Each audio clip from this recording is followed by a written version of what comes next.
Yes, hello, this is Danhausen here, very nice for evil, and you are listening to Bob After Dark. Subscribe or be cursed.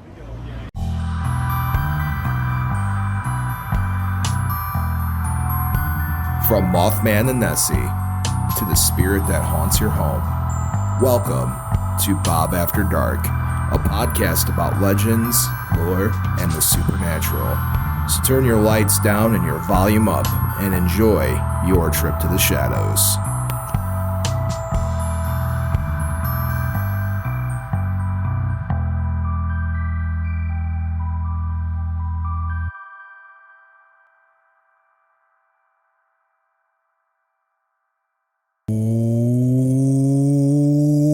Hey there, children of the night, and welcome to Bob After Dark, the show that takes you into the shadows and goes and says hello, everything that goes bumping at night. I'm your host with the most that enjoys toast, Bob, and alongside of me, as always, is my ever wonderful, ever vampiric, ever not cape-wearing. And we have it. We have it. You're just not wearing it. It's fine. It's fine. We'll survive 1 week without it. We were busy, though, during the show. We were giving prepared. tours out before the show. Yes, we give tours. We do. Yes. We should start paying money for that. You mean charging people money for that? Yeah, charging people money. No. Yeah, let's pay people to come. We'll pay you. We'll pay you to come in and take a tour of our radio $5, station. come take the tour. You get $5 and you get a tour. Yeah, something like that. Yeah. Well, no, but, people like coming here and, taking a little tour, Bob, and that's what you offer them here on Bob After Dark. Absolutely. If this is your first time ever watching or listening to an episode of Bob After Dark, we are your weekly show where we talk about legends, lore, and supernatural things that go bump in the night, lights in the sky, weird cryptid stories, and of course, Count Panic's favorite flower that blooms during springtime.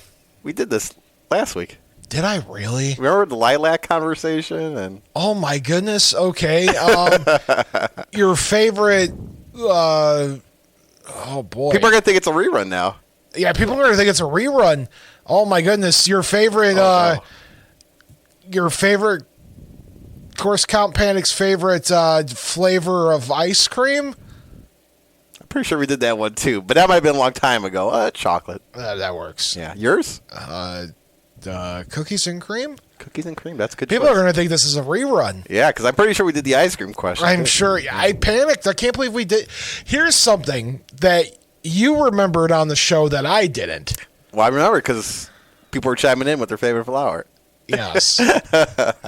So, all right, people in chat, chime in with your favorite ice cream. Share the show if you're watching live on our YouTube channel. Yeah, we are live on the YouTubes, which is always a thing. Yep, yes. There it is. I see you guys there. And we're also the phone lines, too, which is 219-845-1100. 219-845-1100. All right, Count, let's get your weekend update, because we didn't get one last weekend, and somebody actually let me know. I thought I talked about my WrestleMania. Was that? No, we didn't talk about WrestleMania at all. Was that 2 weeks before? No, it was good, Bob. Count Panic was dog sitting. You were dog sitting? Dog sitting. Do vampires dog sit often? No, not too much, but these were two good dogs. I was watching. Repo and Baby are the names of the dogs, so they were good. I was there for a few days, and the dogs are okay, guys. The dogs are doing okay. Were the dogs watching you, or were you watching the dogs? A little bit of both, Bob. A little bit of both there. And I also want to give I failed to mention this last week, too, because this happened the previous week before. I'm going to try to find, here, I'll show you the dogs right there for a second. These were I saw pictures earlier. It was very adorable. There you go. Look at those dogs, Repo and Baby. But, the week before, I was at a comedy show in Portage, Indiana, Bob. Do you know about Portage, Indiana? I worked there for 5 years at the Portage IMAX when it was still there. Portage IMAX, which, closed down for a while. Now it's back, right? The Portage I believe IMAX. so, yeah.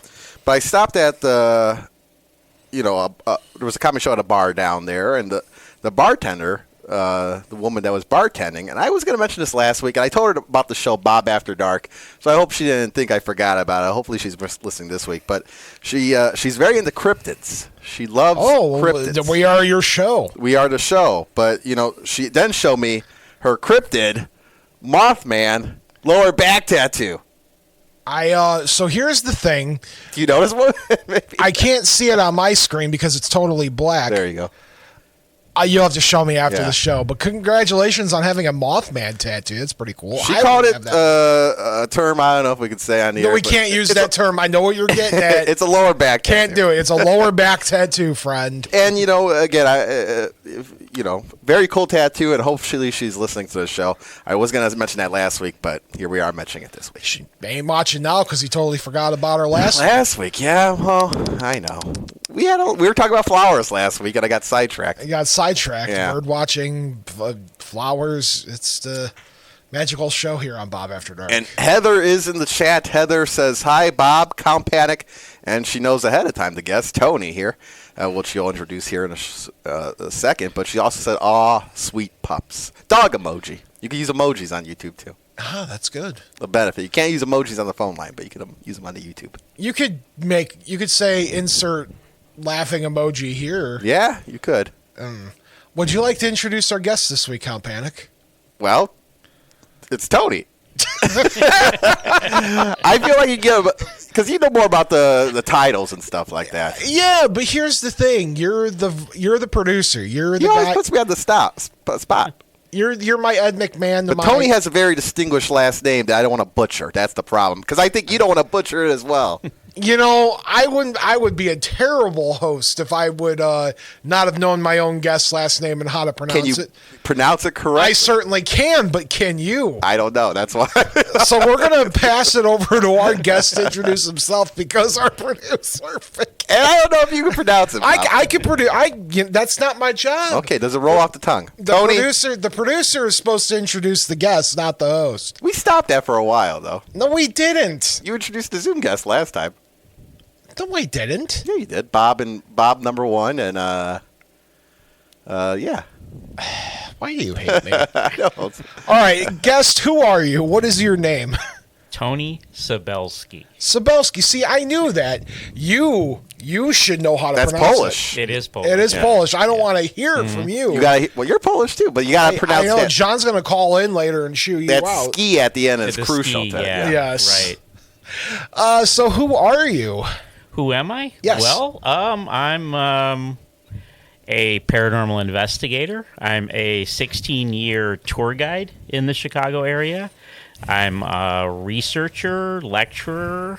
I just started a TikTok that Nice. has already close to 5,000 followers. There you That's go. impressive. Just been a couple of months.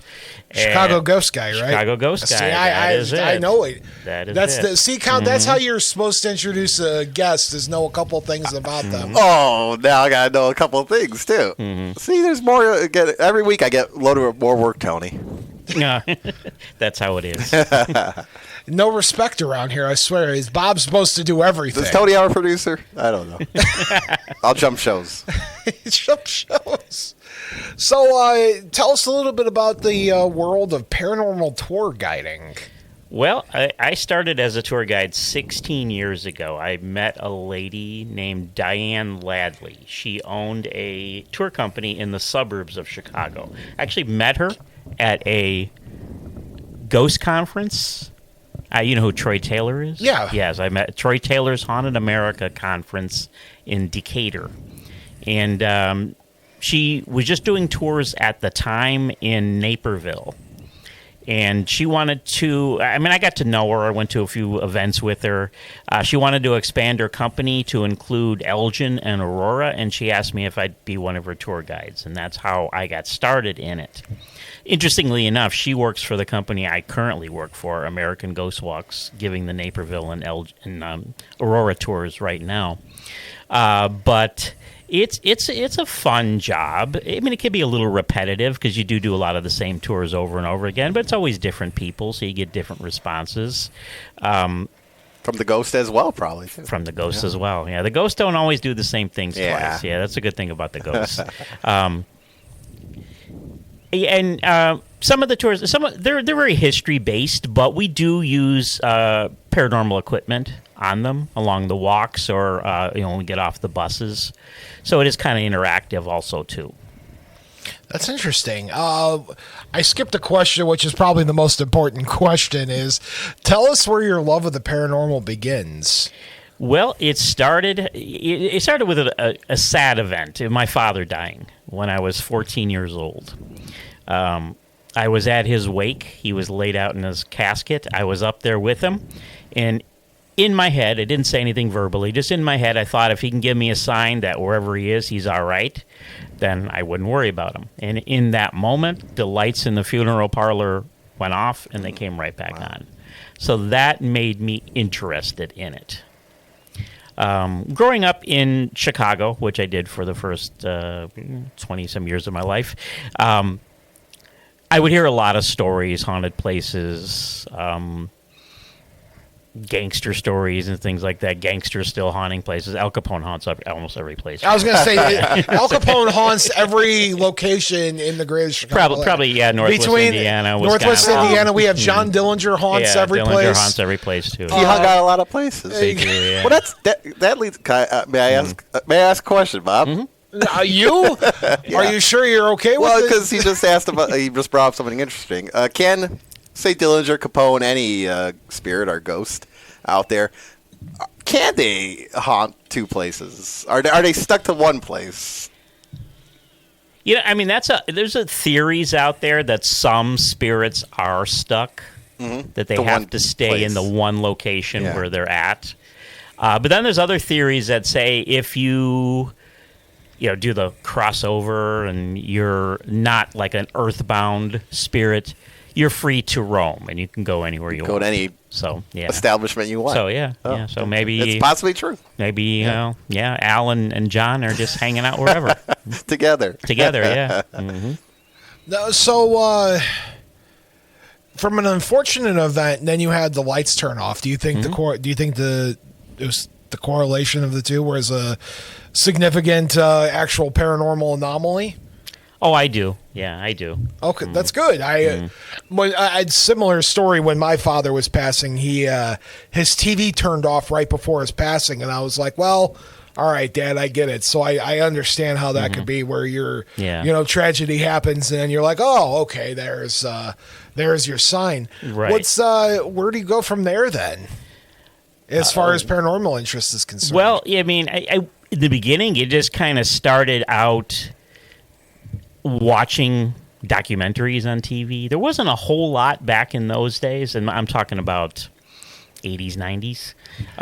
Unsolved Mysteries, man. Unsolved Mysteries, that was one of my very first shows that I remember. Unsolved Mysteries. There was the other show with Leonard Nimoy. Leonard Nimoy. I bring that one up. I never remember. In Search of? In Search of, yeah, I In think Search of. Yeah. And a few others that would pop up from time to time. But yeah, Unsolved Mysteries was like my number one. I had to watch that every week. I feel like anybody that began paranormal research like their interest in the 90s or late 80s, early 90s, I feel like most people's beginnings were either the Time Life book series or or Unsolved Mysteries. It never ceases to amaze me between the two. Mm-hmm. What was your favorite ghost story from Unsolved Mysteries? One that I give the tours for now, Resurrection Mary. Yeah. Mm-hmm. So, where's your first paranormal investigation then? When do you? That doesn't happen. A formal paranormal. No, I want to get to the nitty gritty. When was the first flash time you turned on some flashlights and had a notebook and called it a day? Well, my cousin's house was haunted. I wouldn't say we did a formal paranormal investigating. Maybe we had the flashlights. I don't really remember, but I remember, and they didn't live too far from me. Where I grew up in the Old Town neighborhood of Chicago, and then they lived Lincoln Park, I guess. Old house on Wellington Street, and I'd swear, anytime I'd stay in that house, it sounded like in the middle of the night, like 3 a.m., that someone was washing the dishes and putting them away. You hear the cabinets opening and stuff like that. That's how it all started. And then I'd ask my cousins, does your mom get up in the middle of the night and wash the dishes? And they'd be like, no. Did you ever confront the ghost that was washing dishes at 3 a.m.? Confront? No, but we did try to, figure out who it was, but we never really got any answers back then. if this house is still standing, It whoever is. It is, and I know exactly where it's at. that's too. great. You know, Yeah. if whoever's living there is that listens to the show, let us know. We want to do an investigation now. Their modern Okay. equipment. We also want to know Yeah. if somebody's doing dishes at 3 a.m. Yeah, I know. Yeah. Did your cousins ever hear the dishes before? You know, it wasn't. They even when I first asked them that question, they didn't say anything right away. Okay. But later, they were like, "Yeah, we heard that too." Count, you doing okay over there? I was gonna say dishes at in the middle of the night. That's eerie enough. It is. Yeah.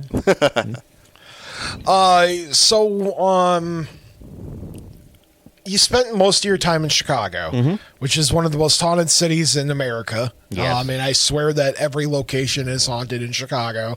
Doesn't give enough credit, by the way. Is that possible? No, I swear every restaurant in Chicago is haunted. It never ceases to amaze Restaurant, me. bar, yeah. Yeah, restaurant, bar, museum. Museum. Every place is Every haunted in building. Chicago, but they don't. We don't get enough credit for being the most haunted city. Get New Orleans or Right. Savannah. Yeah, they take the credit. They take the credit, but Chicago, I swear, every place is haunted. So, tell me a little bit about some of your growing up in Chicago and learning about some of the Chicago hauntings, like maybe what Richard Crowe was teaching or something back in the day. Yeah, I mean, I did follow Richard Crowe. Sure. I never got to go on one of his tours. I tried. A few Neither have times. I. This guy. This guy went on a I tour. was the only one, I He's guess. the only. Yeah, I never got to do a tour, but this one did. Towards the end of his career in life, with my Yeah. family, we took a tour, a Richard Crowe tour, and stopped at a few locations. He loved stopping at Portillo's as well, so we had to stop. The haunted Portillo. Yeah. But it was a fun time, and he was really kind of the first, right? Or maybe He was to really do the bus tours? first to do ghost tours. Yeah. A lot of people consider him the godfather of ghost tours. He had the knowledge. He's like, you know what? People crave this kind of stuff. Why not give it to them? Yeah, well, apparently it started because he was a teacher, and he would tell his students these stories, and they were like, can you get like a bus or something and actually take us to these locations? And that's how it started. And then eventually he stopped teaching and just was doing ghost tours full time. Yeah, why not? Who needs to teach after that? Right, yeah. I ain't yeah. teaching if I'm getting a bunch of people showing up to my ghost tours. No, neither would I. But yeah, I did follow him. I tried to go on his tours a few times. They were always booked. Yeah. So I never actually got to go on one. One time I was on a different tour company's tour, and we were at the Hull House. Okay, yeah. Hull House, very haunted location in Yeah. Chicago, the Hull House. And we pulled up right behind Richard Crowe's bus. Cool. So that's as close as I got Yeah. to him. Yeah. I own his book that he did that's autographed. Yeah. And inside the book was a pamphlet for his ghost tours that you could privately book. Did you know that he was offering limousine tours? That I did not know. Yeah, in his pamphlet, you could call him up and he would do a paranormal tour via limousine for you. That'd be like a VIP experience. That's Right, called that called definitely how would be. I want to be investigated. Yeah, yeah. I want to be sipping some bubbly in the back of a limousine and then get out and investigate. Right. Well, I also heard that he used to, a few times a year, rent a boat and give boat ghost tours along the Chicago River. That's amazing. Every means of transportation, he was trying to figure it out. Right, yeah. Maybe the train or something. Yeah. Train tour. Do a train tour, yeah. Plane. As a tour guide now, and kind of in a way following in the footsteps of Richard Crowe, what does that feel like for you as a tour guide? Like, I do get some old timers that come on tours. I mentioned to you earlier I have to do a senior citizens tour. nothing wrong with that. No, they're fine, yeah. And a lot of them will say, I took a Richard Crowe tour years ago. I had some of them give me compliments saying that, I liked Richard Crowe, I thought the best tour guide I ever had. But they'd say you're pretty good too. That's a good compliment. That's a great Yeah. Getting compared to Richard Crowe is kind of like that's kind of like a good thing. It is. It is a good thing. So tell us a little bit about your tours. Where do you give tours at? What's some of your favorite places you give tours? What tours consist of? You're our first person that kind of offers that. I think I've ever had on the show. Okay. So tell us what a ghost tour is all about in Chicago. Well, I'll go down the list of different tours that I give or have Sure. given, if that's okay. Yeah. The tour that I do pretty much on a nightly basis is like Sunday through Wednesday nights right now. I'm doing the Lincoln Park walking tour. The zoo. Not technically the zoo. The zoo is Okay. closed because this is at 8 p.m. at night. Oh, okay. We do go around the zoo. I do talk about the zoo. Because the zoo is haunted. Yes. That all used to be the old Chicago City Cemetery, that whole land right there. And we talk a lot about that, ending at the St. Valentine's Day Massacre site. Yeah. On Thursday nights, I give a tour in the South Loop on the Prairie Avenue Historic District, which used to be the old Millionaires District in Chicago. Still a few mansions there, a lot of ghost stories, some scandals. Names like Marshall Field, Potter Palmer, George Pullman all lived on that street. I've given a lot of downtown Lupin River North tours, haunted bar and pub crawls. I'm doing one of those with AJ pretty soon. Yeah, I saw that. June AJ was 4th, supposed I to be here believe. tonight, by the way. What a jerk. AJ's tough to pin down. I'm He's tough picking to on him. pin I down. saw him last Thursday. I'm Yeah. like, AJ, Tony's coming in, and he's like, yeah, we'll talk. And Yeah. AJ, I got to get you on the show, pal, if you're listening. Yeah, But he might be. But anyway, go on. Yeah, we're doing a pub crawl on June 4th, I believe it is. That's in the Lincoln Park area.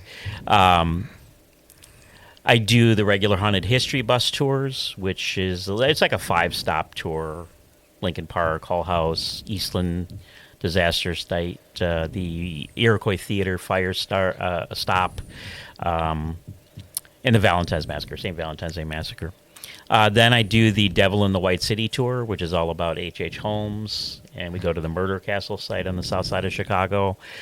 We have the 7-hour Lake County tour, not Lake County, Indiana, Lake County, Illinois tour that we do several times a year. Don't have any of those currently up yet, but I'm sure we'll have them pretty soon. 7 I did a couple of hour- those with AJ last year. 7 hours. 7 hours on a bus throughout the northern region of Oh, my word. Chicago suburban area. That is a long time on a bus. That's more than a with the 3-hour pizza tour. stop. With the pizza I stop. was Yeah, gonna say, I most hope- of them are 3-hour. 3-hour tour. I was going to say, what do you, 7 hours? I hope you're getting stops for stops to eat, but I'm glad you Yeah. get a pizza stop along We get the a way. pizza stop. Yeah.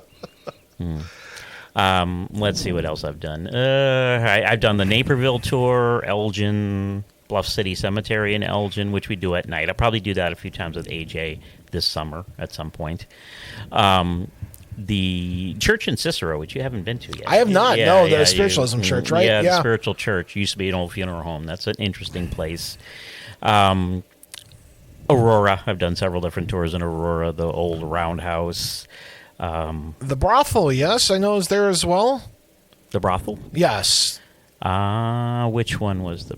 There were Yeah. a few brothels that I knew of, and there's a downtown Aurora walking tour. Then Yeah. there's the Roundhouse. Yes. The Roundhouse was the old train station Right. that they've now turned into a restaurant. It's a restaurant and bar.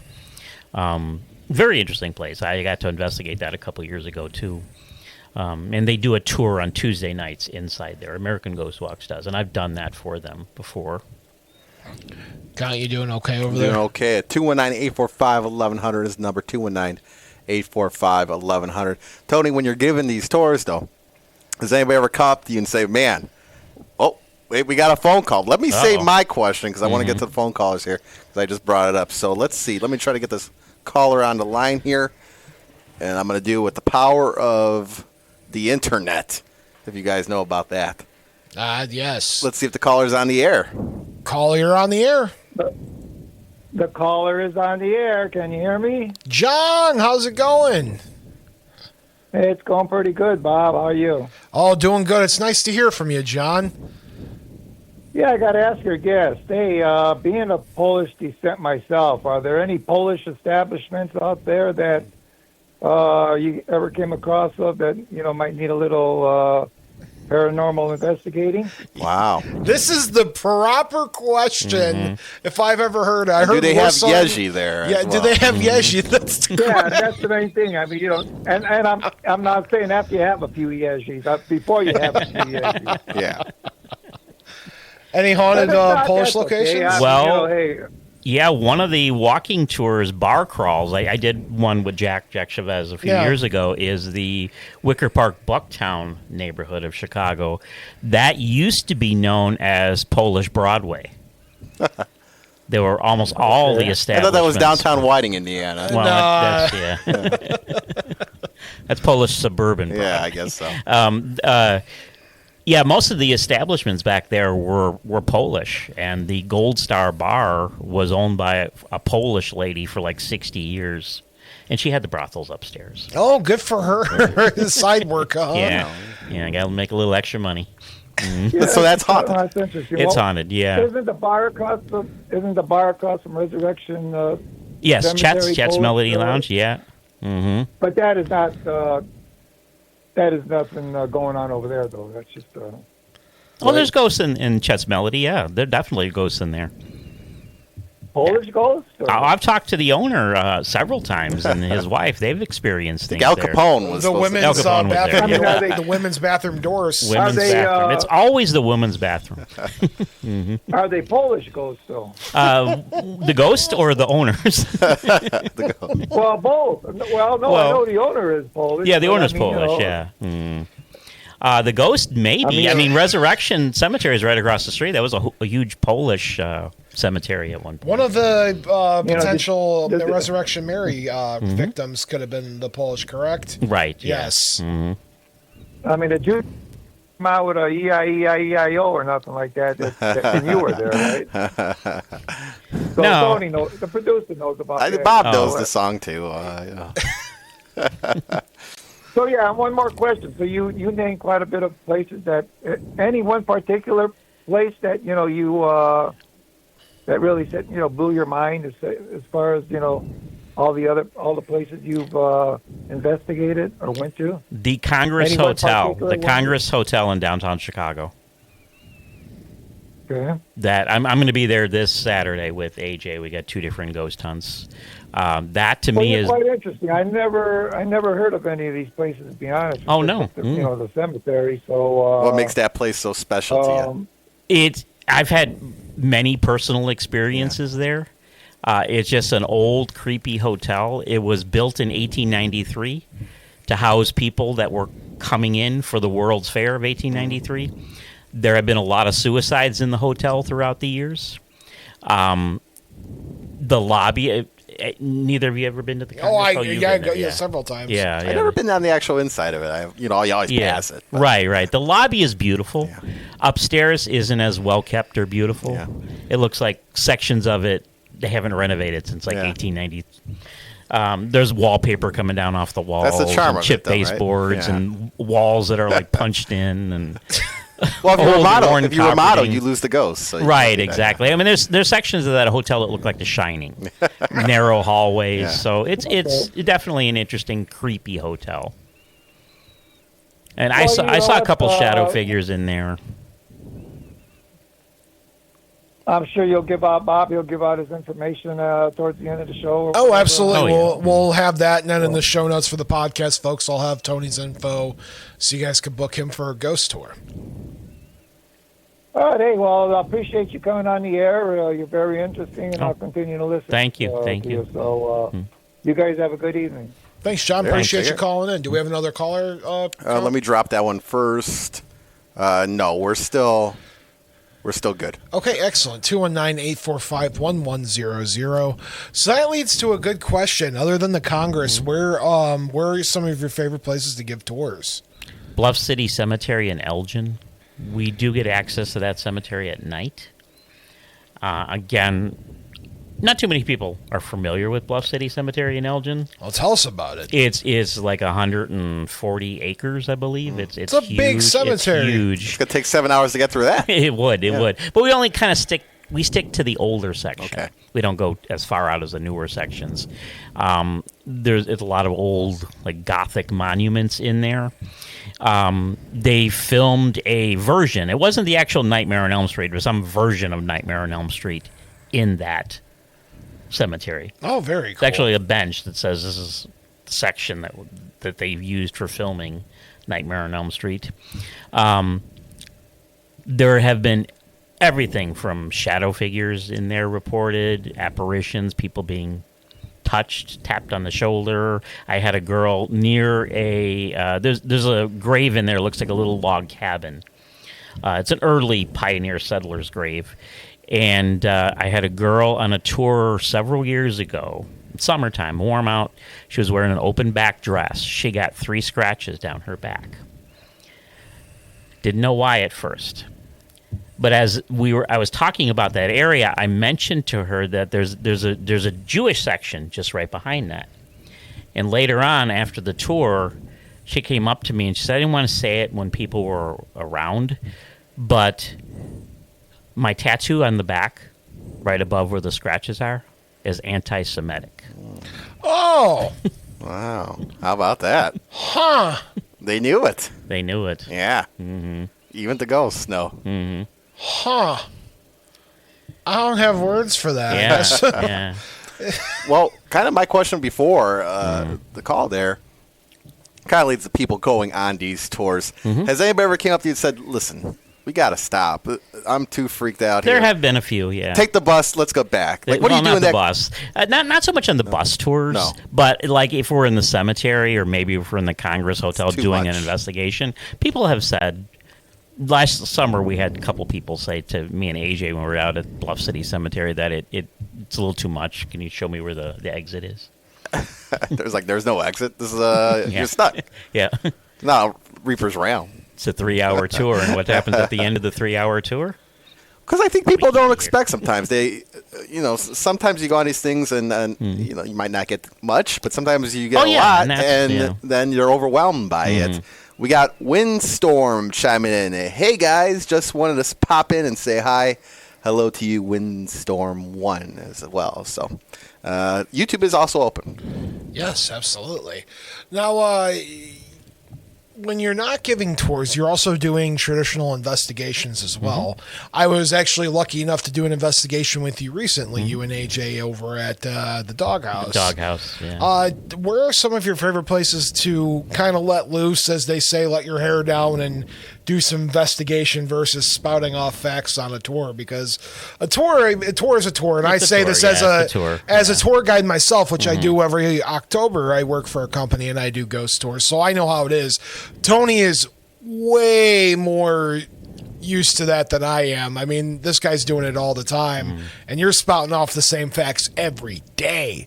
So what's your favorite place when you get to kind of relax and go do your own ghost hunting? What's some of your favorite places? Well, one that I've investigated several times is right here in Northwest Indiana. It's the Crown Point Jail. Oh, it's one of my favorites. It's Count's favorite place to investigate. Yeah, no, I mean, we've been there many times, Bob. Yeah. Local. Right, yeah.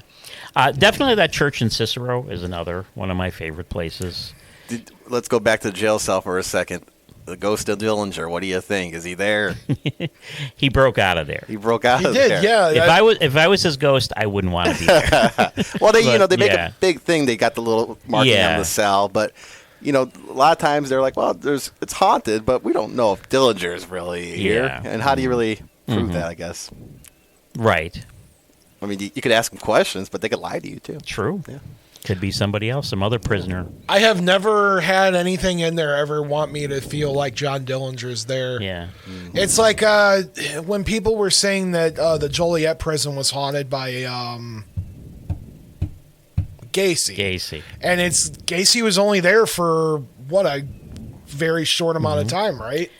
Probably less than 24 hours. But no, Gacy haunts the prison, was only there for 24 hours. It's a good story, though. Right? is a It good gets story. people in the doors, too, right? And a certain TV show ran with that. Oh, Yeah.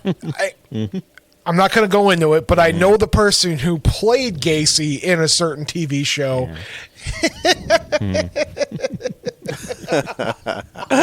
I can't go into it, but I will say that they thought Gacy was there, and it's like he wasn't there very long. No. I did get to be a tour guide out there in 2018 when I was working for Ursula Bielski. We did, for about a month and a half, we did tours at the Joliet prison. Did you ever experience John Wayne Gacy's ghost at Joliet prison? No.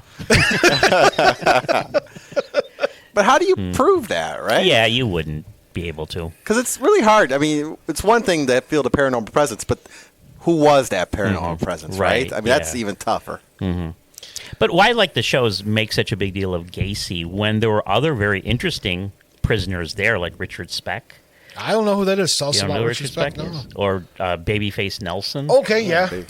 Richard Speck killed 9 student nurses in 1966 on the south side of Chicago. He broke into where they were staying and tortured and killed those 9 student nurses. Actually, it was 8. He tortured 9. The last one survived. They've done documentaries on Richard Speck. He was eventually arrested, went into the prison. Everybody says he actually ran the prison. Huh. And he took hormones, which actually he was trying to turn himself into a woman. Wow. Today I learned. Yeah. You're learning a lot, Bob. Mm-hmm. Yeah. You okay over there, I'm Ken? learning a lot, too. Well, so you're into true crime as well, which is in our realm. I always talk about the paranormal bowling league or the unusual bowling league where we're all bowling on separate teams but on the same league. The true crime stuff's always fascinating to me. I'm not a true crime show. Well, we have some parallels, but I don't do that sort of a thing. What's some of your favorite true crime figures to talk about in your tours or in your career? Well, so much of that kind of butts up together. Sure. The true crime, because a lot of the ghosts come from true crime incidents. Of course. And one of them would be H.H. Holmes, the serial killer, when I do the tours, his tours. We have never done an H.H. Holmes episode before, Count. I can't believe that. Yeah. Are you sure? No, we've never done it. Did with Johnny Appleseed, did an episode about that. Can't do an episode about one of the most infamous killers of all time, but we could do an episode about Johnny Appleseed. Johnny Appleseed is also like true crime. No, I mean he was a land baron. I've actually been to Johnny Appleseed's grave. Oh, over by Fort Wayne? Yeah. Fort Wayne, yeah. We did an episode because I didn't do any prior research to it. And I'm like, there's got to be something paranormal about Johnny If there's not. Yeah. Is there a ghost never of Johnny saw anything. Appleseed anywhere? Not that I know of. Can we summon tonight the spirit We of Johnny can Appleseed? try. Do a seance with some apples. Call on Johnny Appleseed. Calling put out Johnny, apples. applesauce in the center of the table. Yeah. That would be a good. We'll do that for sweeps week. God, it always comes back to the Johnny Appleseed episode. I Count. mean, he was a hit attraction back in his time. But Yeah. you know what? The kind of one thing too about all these places as well. You ever feel like there's places out there, that you mentioned every place wants to say maybe we're haunted. But you don't know Right. for sure. Is there any place out there where you're like, well, that's just probably like calling them out. You don't have to say the names, but like, there's nothing here. I mean, Oh, yeah. why there's are we places- here? There's places like that. Yeah, but they like promote it as. a Oh, haunted they place. promote it as a Yeah. haunted location. And maybe in the past there were people that had a few experiences there, but they've been really just rolling with it. Now, on the flip side, have you ever been to a really haunted location where people refuse to acknowledge that it's haunted and they're like, nope, don't want to talk about it. You're not welcome here. One of them would be another hotel in Chicago, the Drake Hotel. Oh, really? Yeah. They don't like acknowledging it there. Not really, no. Not people- the Congress will, Yeah, but the Drake not so much. they don't like playing into it. But a lot of people probably stay there for that reason. Well, at the Congress they do. I know Congress, that. I know yeah. that for sure. Maybe some do at the Drake too. One of my favorite early ghost hunting stories comes from the Congress. I was there with another Ghostbuster, and we just got done with the St. Patrick's Day parade, and we come up the elevator dressed as Ghostbusters, and these college-age girls come running out of the room. Oh my God, can you help us? Yeah, we certainly can. And they came out with their alarm clock that was playing. And they're like, it won't stop playing. I unplug it and it was still playing. I'm like, there's batteries. I opened up on the back and there was no batteries and this thing was still playing. I turned to my buddy Dan and I'm like, wait, we're not actual Ghostbusters. I don't know what to do with it. So we just sat it out in the hall. I'm like, this is what you're going to do. You're just going to put it out in the hallway and tell it to go to sleep. We got a couple people chiming into the YouTube, which is WGLB 1230 on YouTube. Hit the Bob After Dark episode playing live right now. Heather, Richard Speck was something. One of the nurses who passed away lived in Dyer, Indiana. No kidding. Yes, from Heather. Also, Vixis, would be cool if you did a multi-part episode. H.H. Holmes would be a great start. Talk about a lot more than just a quick episode. There's a lot to uncover there, Bob, with H.H. Holmes, as Tony knows. What is for the folks at home that don't know, because we have an international audience.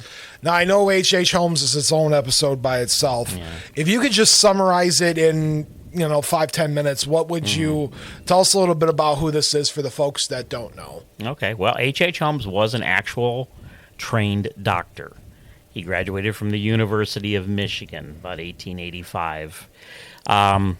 Originally from the East Coast, he moved around a lot, eventually came to Chicago about 1887, and started working in a pharmacy on the south side of Chicago.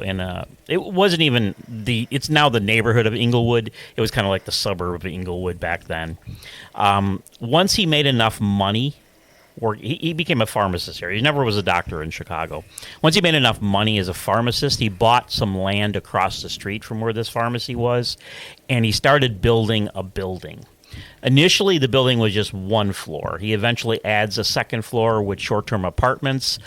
And then when the World's Fair was announced as to coming to Chicago in 1893, he starts building a third floor on the building, and he says that is going to be the World's Fair Hotel. Now, the building was built very strangely. There were sealed-off rooms. There were doors that led to nowhere. There were parts of the walls that would move and chutes that would lead down into the basement. The doors for the apartments and the hotel rooms, they say you could not lock those doors from the inside, only from the outside. And gas lights lit those. The gaslight connections were outside the rooms. He had 2 walk-in, soundproof bank vaults inside the building. One of them, there was a footprint of what looked like a female's foot on the inside of the door when they were eventually going through the building. Building eventually becomes known as his murder castle. Now, we don't know how many people he killed. There's estimates that say 200 around Halloween time. It goes up to like 2,000. He was never charged with a murder in Chicago, was never brought up on murder charges in Chicago. Many people were last seen in his building. Never seen again, especially young women. He married 3 times, never divorced once. Those were legal marriages. He had other like sham marriages. A lot of the ones that he married or were his secretaries and he was having affairs with, most of those women disappeared without a trace. The only murder he was ever charged with was his business partner, Ben Peitzel. They had concocted a scheme that they were going to take out this $10,000 life insurance policy on Peitzel. They were going to travel around the country, eventually for a year, waiting for the policy to mature. Then they were going to go to Philadelphia, fake his death in an explosion, get a body double, which they kind of did that, but nobody knows if Holmes' real intention was to kill the guy or just fake his death, but he ends up killing him. Sure. And he collects the $10,000 life insurance policy. That's the only murder he was ever convicted of in Philadelphia, which I recently just went to Philadelphia, and I got to see where the explosion happened. Sure. And I got to see where he is buried. He's buried in an unmarked grave in Holy Cross Cemetery. And I also got to go to the spot where he was hung. Because that was the only crime he was ever convicted of. Wow. Today I learned. You learn. We'll You're have gonna learn to today. We're gonna have to do an H.H. Holmes thing right. at some point. So tell us about some of your favorite places to do tours at or investigations. We'll do tours first. Okay. Where's some of your favorite places to give a tour? I know you do a lot of Lincoln Park, so I'm assuming Lincoln Park's up well, there. there's a couch mausoleum in Lincoln Park. Yeah, it's still there. That's one of my favorite places. Can you tell us a little bit about the couch? I know this. You have to do this on your day off. I'm it's sorry. okay. That's fine. Tell us a little bit about the couch mausoleum. So Bob's got to take the tour. I don't know if you can tell us right now. The mausoleum was built in the year 1858 when that was Chicago City Cemetery. It was for a wealthy hotel owner named Ira Couch. When he died in 1857, his brother had this mausoleum built. It's at the south end of Lincoln Park near the Chicago History Museum. It's actually right behind it. Why it is still there, no one knows. They eventually moved some of the bodies from the city cemetery. It did close in about the 1860s. Probably the tomb was cost $7,000 in 1858 to build. That's that tomb. insane. That's insane in 1858 money. Yeah. So that's a lot of money, and it's made out of limestone. And Yeah. limestone holds energy. Yes. 16-inch blocks of limestone. There's plaques around there talking about all that. That's probably why they didn't move it. Also, we have no idea if bodies still remain inside there. It has been sealed off and not opened since 1901. So a couple of mysteries surrounding it. And there is an urban legend that if you come and stand in front of that mausoleum at midnight, look up at the name that says couch up on top, and you say the phrase 3 times, graves belong to the dead, not the living, the door will open up, and a white ghost of a woman's going to come out. Have you tried it? Have you tried it? I have not, but AJ did. And did AJ get a ghost come out of the door? No. Well, that's... But it did say, you're dead. Oh, on the spirit box? On his- Really? That's good enough, right? Yeah, the video's on his, I'll have to check that one out. TikTok. Yeah. That's like that's right. The whole thing about going into Bloody Mary, Bloody Mary, Bloody Right, Mary, yeah, or flashing your car lights into a haunted field and something pops up. I mean, we don't know for sure. What is the troll bridge in Valparaiso? The troll bridge in Valparaiso. You laugh. You ever hear of the troll bridge? I have not. Oh my God! It's a bridge where you park and you put your car keys on the hood of your car, and you sit there with your lights off, and supposedly a hand of a troll reaches up and steals your Really? keys. I'd be more ticked that a troll just stole my car I know, keys. me Why would too. you want that? Why would you even let them try that? Yeah. So, how about some other places you like to give tours at or investigate when you're out on the field, per se? Well, You're okay. I'm okay. The Lake County tour, we go by the old Mineola Hotel. I don't know if you're familiar with that. It was an old gangster hangout. The building is abandoned. It's totally abandoned. It's probably the largest abandoned building in the state of Illinois. Wow. It's the most endangered on the National Register of Historic Locations. It's in Fox Lake. Gangsters, once a new mayor came into Chicago, Big Bill Thompson was the gangsters' mayor, Al Capone's mayor. In the mid-1920s, gangsters moved to the suburbs. Capone went to Cicero, Okay. which connections to that church that I talked about. Bugs Moran, who was his big rival, went north to Fox Lake. And there's stories of both of them having hung around the old Mineola Hotel. It's a big, old, creepy building, even during the day. And I've never been there at night. We just go there on daytime tours. It's very old and creepy looking. There's a big, old, abandoned, shell of a building. We've had some weird things. People get pictures of what look. They say there's a little boy that looks out the windows. People have gotten images of a smaller shaped figure looking out those windows in that building. Never been inside, huh? No, it's closed off to the public, and they watch it very closely. A guy still owns it. Oh. He had it on the market. It was like $7 million or something. It needs probably $7 more million in worth of repairs.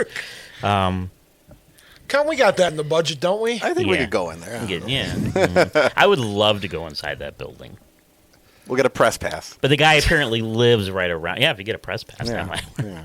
Say we're the news. Yeah. So, about a couple other spots here. We got a little bit longer left. Some other spots that maybe people don't know about that you get to do and you like to talk about, or nostalgic places, if you will. Well, I could bring up that church in Cicero. Yeah, That I'd is love to hear that. definitely a place. I've been associated with that building probably for since about 2008. Oh, wow. I've known I was a paranormal team. They were called Snap It. I was on that team when I was just, a youngster in the paranormal. And they used to use that building as their headquarters. Mahala, who is the reverend of the church, she was their psychic. And that's how I first got involved with the building. The building goes back to the year 1916. It was originally a funeral home that it was a bigger funeral home replacing a smaller funeral home, where I don't know if you're familiar with the Eastland disaster in Oh, yeah, of Chicago. course. That was in Cicero. The company was in Cicero, the Western Electric Company that went down on that boat. A lot of the wakes took place in the older funeral home, and the family made so much money, the Horatia family, that they were able to build a new building, a better building. It was a funeral home from 1916, the building itself. The funeral home long before that. That building currently there from 1916 to 1975. I mentioned gangsters moving out to Cicero. They do believe there were some gangster wakes that happened there. And possibly Capone, who was running his operations out of the Hawthorne Hotel, which just was a few blocks away, could have been there. Don't know for sure, but he could have been there. There are still some remnants of the funeral home. There's an embalming room downstairs that has an old handheld crank elevator. There's a lot of stained glass windows. You can see where the viewing rooms were. In 1975, it became a spiritual church started by the Reverend Hilborn, which is based on the teachings of spiritualism, which you're familiar with spiritualism. Yeah. Basically, they teach psychic ability classes. They teach how to do tarot card readings. The Reverend of the church does seances there. We did them a few times this past winter. The Reverend Hilborn ran the church. He hired Mihaela as his assistant in the 1980s, and she took over for him. She is the current Reverend of the church. When he died in the 1990s. His niece, Donna, is her assistant. But I've seen everything from, like, shadow figures moving near the stage there, a door closed on its own, a bathroom door closed on its own, right in front of a girl who was screaming. I don't know if you ever met Beth. No. She knows. Jack, Yeah. AJ, we all know her.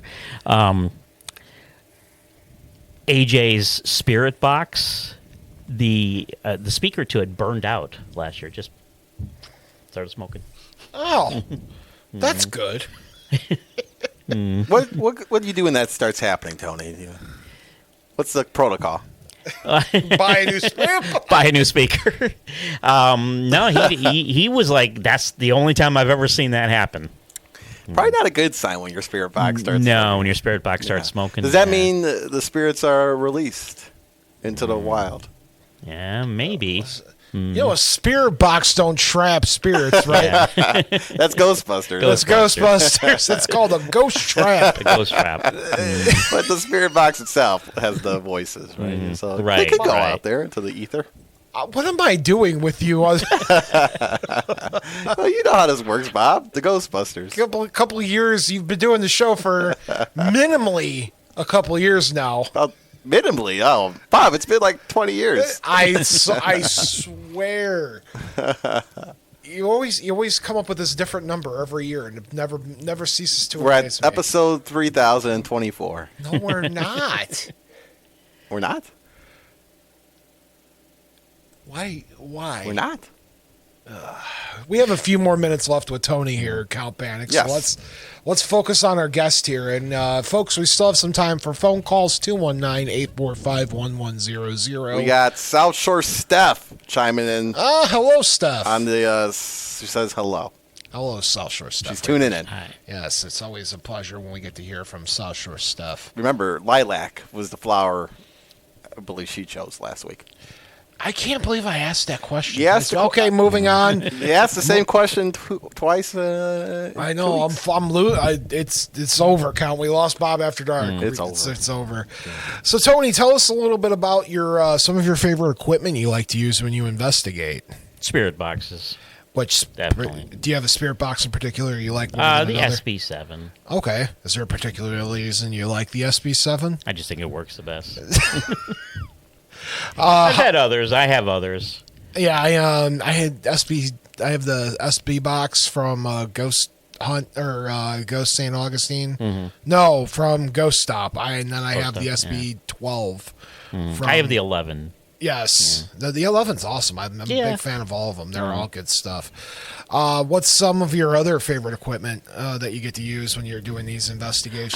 I like some of the things like there's that flux device. That, I like that one. I don't have one currently. I did before, but it broke.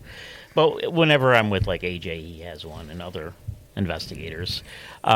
Interestingly, one thing I like, I don't personally have it, but Neil Gibbons. Yeah. That box that he has. The Adahata box. That's box. a cool box. Mm-hmm. Yeah, he's brought it on the show before. Yeah. Oh, okay. The thing's got a ghost of the shell, I swear, because he said they were compelled to build it. And it's such an interesting box. It is. We got to maybe buy it. It actually called me a cupcake.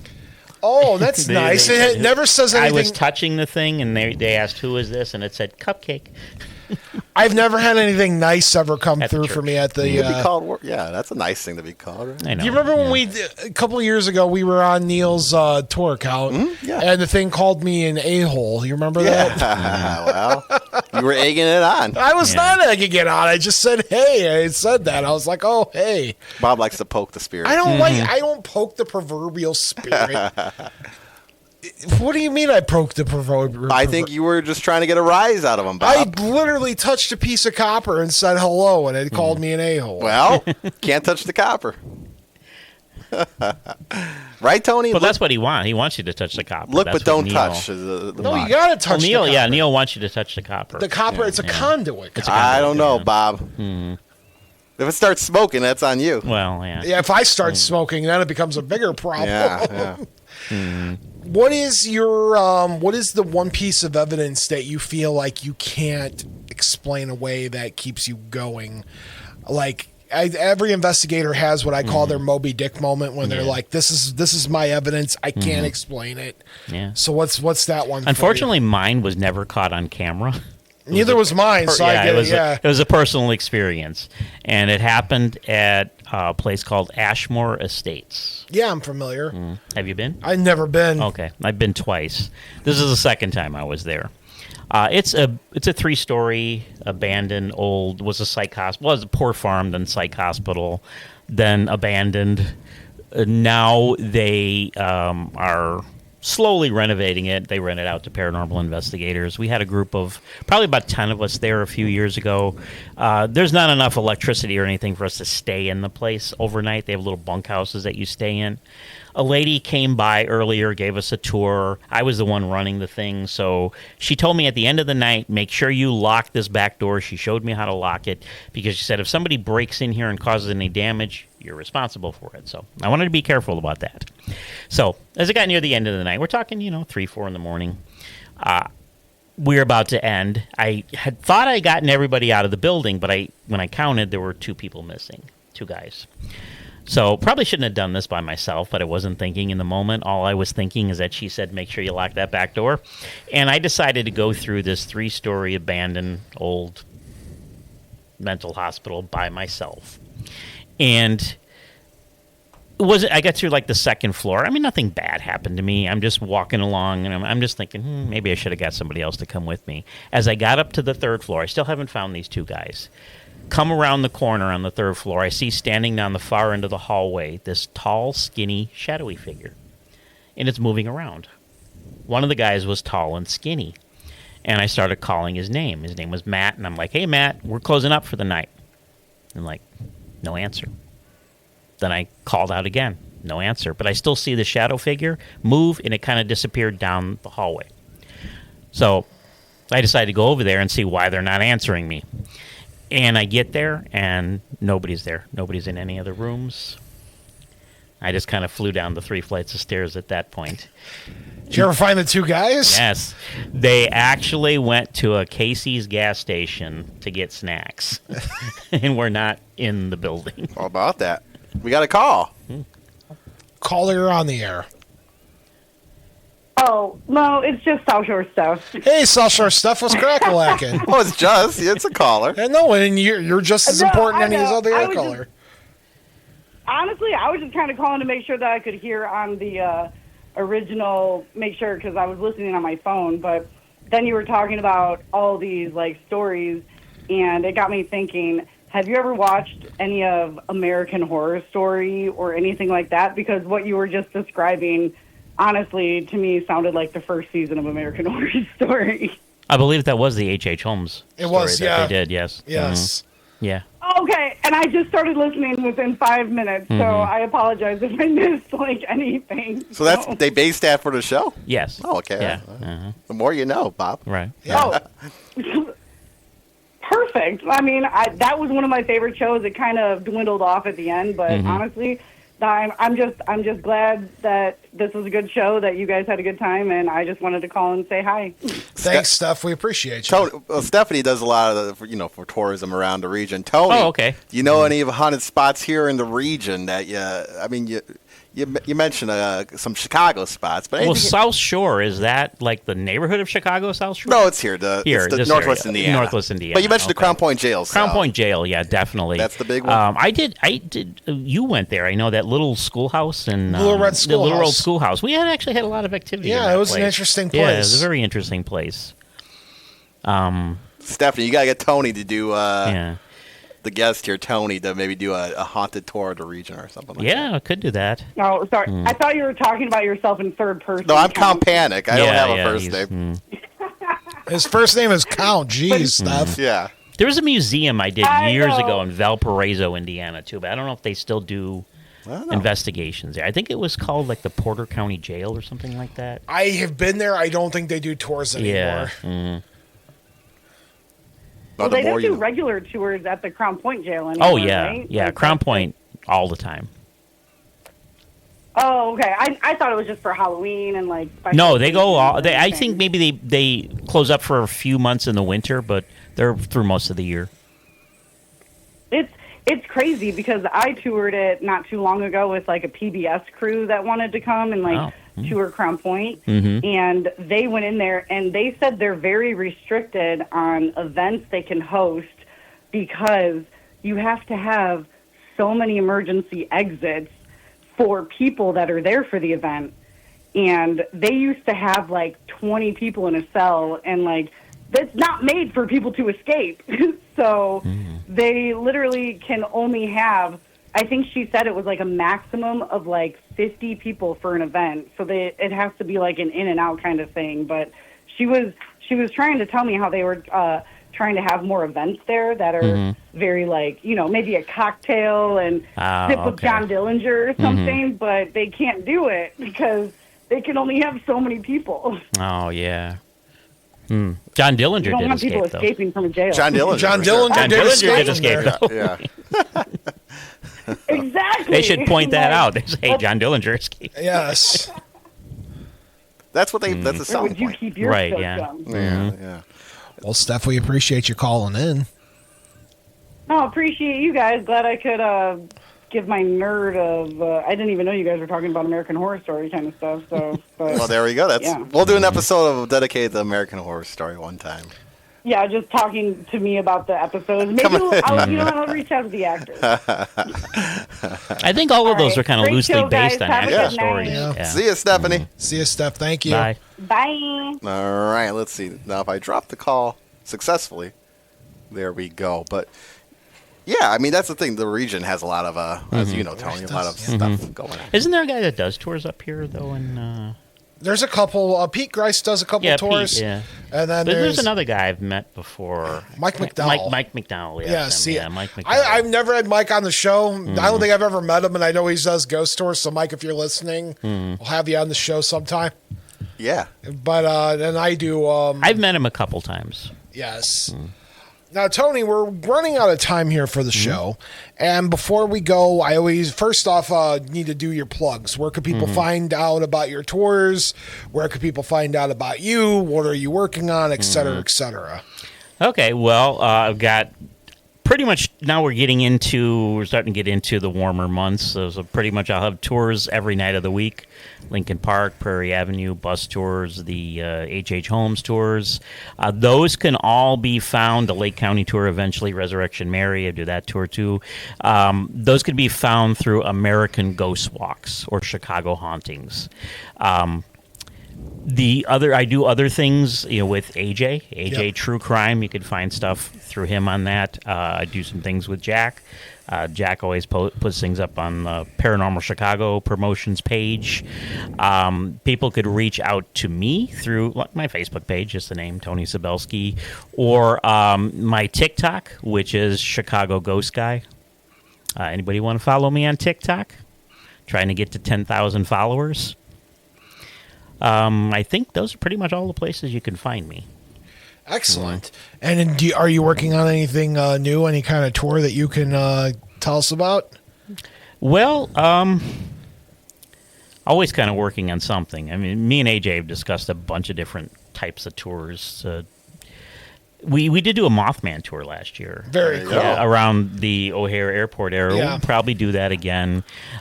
We also did a John Gacy tour. Very cool. Different Gacy sites. And then the last thing we always end with, what's up? Well, I do have one more question. That got my memory jogging here. Is it true that you see a spike in paranormal activity when you give tours in October, or is that just a whole myth? Do they know it's a Halloween time and they come out more for the folks? I personally don't believe ghosts know that it's Halloween, or that they know it's 3 a.m. or any of these other things. Obviously, tours are popular. Yeah, I mean, tours are popular all year round, but I'm sure you see the spikes of people demanding to go. Oh, people coming! Oh, it's insane around October. But there's no science that the ghosts come out more. No, I think people just they associate it with spooky season. It's the fall, cooler weather's coming in. The days are getting shorter. They can show up any month. But yeah. If there's a ghost here, it's not going to know what day it is or what time. It's almost Halloween, Bob. Yeah. The ghosts are going to come out. Mm-hmm. Yes. Yeah. Mm-hmm. Do you have any other questions for our guests this now? Well, I had a whole notebook here. Hold on, Bob. No, I'm kidding. It's a good episode. No, it was great. Yeah. Tony, I always make our guest end with a quip, a quote, a joke, a riddle, a piece of advice, something you have to leave with the audience. Maybe you have a way you end all of your tours.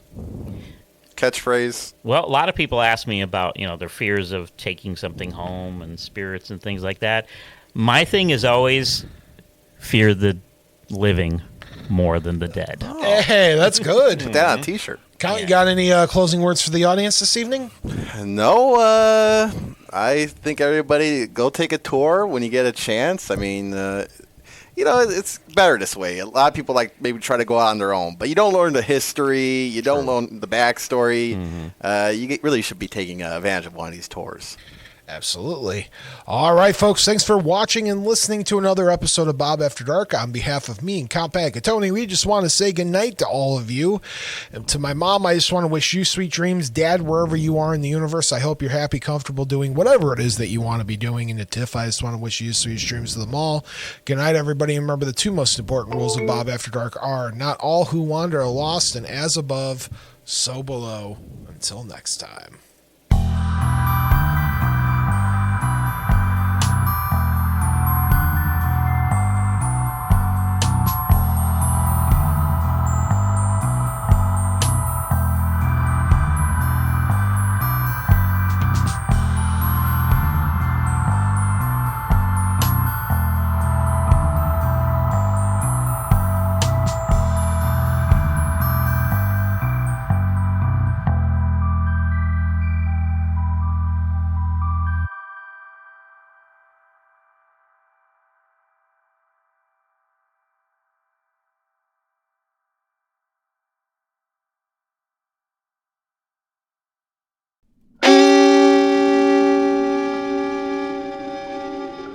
Memoriam Development.